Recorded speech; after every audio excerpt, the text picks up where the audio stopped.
चुनाव सिर्फ हार और जीत के आंकड़े नहीं होते हैं। देखा जाए तो ये गवर्नेंस के लिए एक तरह की डेटा इंजीनियरिंग है। लोगों की जरूरतें, उनकी उम्मीदें और हाँ, उनकी नाराजगी, इन सबको समझने का एक जरिया। आज हम राजस्थान के 12 जिले की अंता विधानसभा के जनादेश को ठीक इसी नजरिए से समझने की कोशिश करेंगे। हम देखेंगे कि इन बहुत छोटे छोटे मार्जिन में, इन बारीक अंतरों में छिपा असली जनादेश आखिर कहता क्या है, और इससे लोगों को केंद्र में रखकर एक बेहतर शासन का खाका कैसे तैयार किया जा सकता है। तो चलिए इस पड़ताल को शुरू करते हैं। ये अंता की जमीन है, किसानों की धरती। ऊपर से देखने में भले ही ये शांत लगे, लेकिन इसकी सतह के नीचे गहरी दरारें हैं। और यहाँ के लोगों के मन में एक बहुत गहरी प्यास है, निश्चितता की प्यास। इस बात की निश्चितता कि जब नल खोलें तो पानी आएगा, कि फसल को सींचने के लिए पानी मिलेगा, और जब उनके बच्चे बड़े होंगे तो उन्हें काम के लिए अपना घर गांव छोड़कर कहीं दूर नहीं जाना पड़ेगा।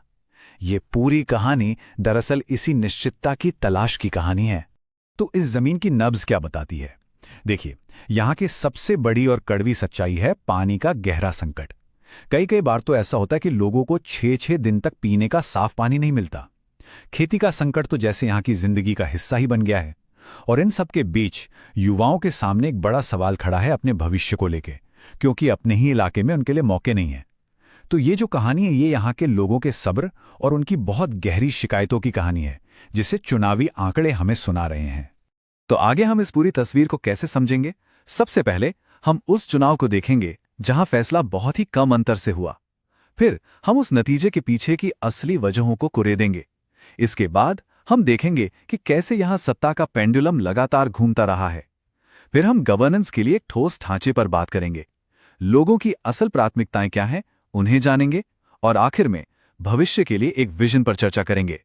तो चलिए सबसे पहले बात करते हैं 2023 के चुनाव की। ये एक ऐसा जनादेश था जिसका फैसला बस कुछ ही वोटों से हुआ, इंचों से तय हुआ। सिर्फ 5,861 वोट। जी हां, इतने कम वोटों ने अंता का अगला विधायक तय कर दिया। ये नंबर अपने आप में बहुत कुछ कहता है। ये बताता है कि यहां का चुनावी मुकाबला कितना कड़ा था और लोगों की राय कितनी नजदीकी तौर पर बटी हुई थी। यहां हर एक वोट की कीमत साफ साफ नजर आती है। और अगर वोट शेयर को देखें तो जीतने वाली बीजेपी को मिले 49.64% वोट और दूसरे नंबर पर रही कांग्रेस को 46.31%। मतलब अंतर कितना? सिर्फ 3.33% का। लेकिन इससे भी बड़ी और दिलचस्प बात यह है कि वोट डालने 81.17% लोग बाहर निकले। ये इतना भारी मतदान क्या दिखाता है? ये दिखाता है कि लोग चुप नहीं बैठे हैं, वो अपने मुद्दों को लेकर बहुत जागरूक हैं और अपनी राय जाहिर कर रहे हैं। अब इस नतीजे को समझने के लिए यहाँ के सामाजिक ताने बाने को समझना जरूरी है। 12 जिले में लगभग 22.6% आबादी अनुसूचित जनजाति की है और 18.1% अनुसूचित जाति की। ये सिर्फ आंकड़े नहीं हैं, ये वो समुदाय हैं जिनकी अपनी चिंताएं हैं, अपनी उम्मीदें हैं और जिनकी भागीदारी यहाँ के राजनीतिक समीकरण बनाने और बिगाड़ने में एक निर्णायक भूमिका निभाती है। अच्छा, अब सिर्फ नतीजों से आगे बढ़कर उनके पीछे छिपे गहरे पैटर्न को समझने की कोशिश करते हैं, क्योंकि ये कहानी सिर्फ नेताओं या पार्टियों की नहीं, बल्कि उन व्यवस्थागत कारणों की है जो ऐसे करीबी नतीजों को जन्म देते हैं। जरा इस बदलाव को देखिए। 2018 में कांग्रेस को 20% से भी ज्यादा के मार्जिन से एक तरफा जीत मिली थी, लेकिन ठीक 5 साल बाद 2023 में बीजेपी सिर्फ 3.3% के मामूली अंतर से जीतती है। इसे मतदाता की अस्थिरता कहना ठीक नहीं होगा। ये एक बहुत सोचा समझा फैसला है। ये एक मजबूत एंटी इनकम्बेंसी का चक्र है जो ये साफ बताता है कि जब लोगों की उम्मीदें पूरी नहीं होती तो वो बदलाव करने से बिल्कुल भी नहीं हिचकिचाते। तो कुल मिलाकर इस नतीजे को 3 बड़ी ताकतों ने शक्ल दी। पहली, सरकार के खिलाफ एक शक्तिशाली लहर। दूसरी, सामाजिक गठबंधनों का बनना और टूटना, खासतौर पर एससी और एसटी समुदायों का वोट किस तरफ गया। और तीसरी, जो शायद सबसे अहम वजह थी, वो थे जमीनी आर्थिक मुद्दे। पानी, खेती का कर्ज और फसल के दाम। ये वो असल मुद्दे थे जिन्होंने वोट का रुख तय कर दिया। देखिए, हमारे लोकतंत्र में जिम्मेदारी के साथ अपनी बात रखना, एक सूचित सार्वजनिक संवाद करना एक संवैधानिक मूल्य है।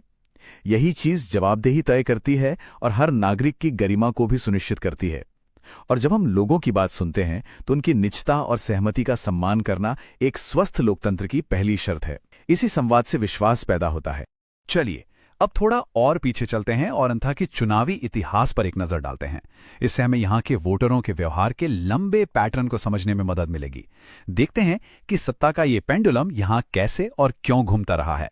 इस टाइमलाइन को देखिए, ये बहुत दिलचस्प है। 2008 में कांग्रेस जीती, 2013 में सीट पलटकर बीजेपी के पास चली गई, 2018 में पेंडुलम फिर जोर से घुमा और कांग्रेस को 58% से ज्यादा वोट मिले, और 2023 में एक बार फिर बाजी पलटी और सीट बीजेपी के पास आ गई।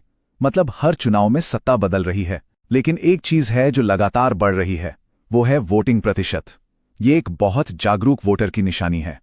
तो इस पूरे विश्लेषण का सार क्या है? सार ये है कि अंता में कोई स्थायी वफादारी नहीं है, कोई भी सीट किसी के लिए सेफ नहीं है। यहाँ के वोटर बहुत व्यावहारिक हैं, वो हर 5 साल में आपके काम का हिसाब किताब करते हैं। इसका मतलब साफ है, आपको लोगों के विश्वास को लगातार कमाना पड़ता है, आप उसे अपनी जागीर मानकर नहीं चल सकते। तो फिर सवाल उठता है कि अगर कोई नेता इस क्षेत्र के लोगों के साथ एक मजबूत और स्थायी रिश्ता बनाना चाहता है तो उसका रास्ता क्या है? इसी के लिए हम एक रणनीतिक ढांचा पेश करते हैं जिसे हम चतुर्मुख सिद्धांत कहते हैं। ये सिर्फ चुनाव जीतने का फॉर्मूला नहीं है, बल्कि विश्वास और सुशासन पर टिका एक रिश्ता बनाने का ब्लूप्रिंट है। इस सिद्धांत के 4 चेहरे हैं। पहला, चुनावी चेहरा, यानी पानी, सड़क, रोजगार जैसे असली जमीनी मुद्दों पर एक विजयी गठबंधन तैयार करना। दूसरा, संगठनात्मक चेहरा, यानी जमीन पर एक ऐसा मजबूत ढांचा बनाना जो लोगों की आवाज को लगातार सुने और उस पर कार्रवाई करे। तीसरा, कथात्मक चेहरा, यानी एक साझा भविष्य की ऐसी कहानी गढ़ना जिससे लोग खुद को जोड़ सकें। और चौथा, संसाधन चेहरा, यानी लोगों के विकास के लिए हर मुमकिन संसाधन को जुटाना। चलिए अब अपना ध्यान वापस लोगों पर लेकर आते हैं। उनकी सबसे बड़ी चिंताएं क्या हैं? आखिर वो कौन सी बातें हैं जो उन्हें सबसे ज्यादा परेशान करती हैं?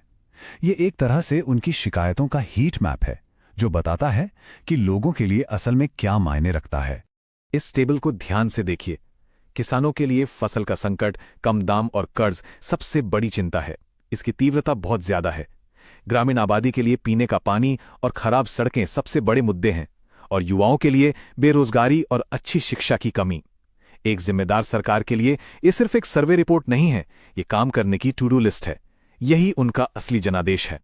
तो सबसे बड़ा सवाल यही है कि नीतियां लोगों के इस दर्द का सीधा जवाब कैसे बन सकती हैं? देखिए, विश्वास हवा में नहीं बनता। विश्वास तब बनता है जब आपकी पॉलिसी जमीनी हकीकत से जुड़ती है। पानी की कमी का जवाब बड़ी बड़ी बातों से नहीं, सिंचाई की परियोजनाओं से देना होगा। बेरोजगारी का जवाब वादों से नहीं, स्थानीय स्तर पर स्किल डेवलपमेंट सेंटर खोलने से देना होगा। जब नीति लोगों के दर्द पर मरहम का काम करती है, तभी वो असल में सफल होती है।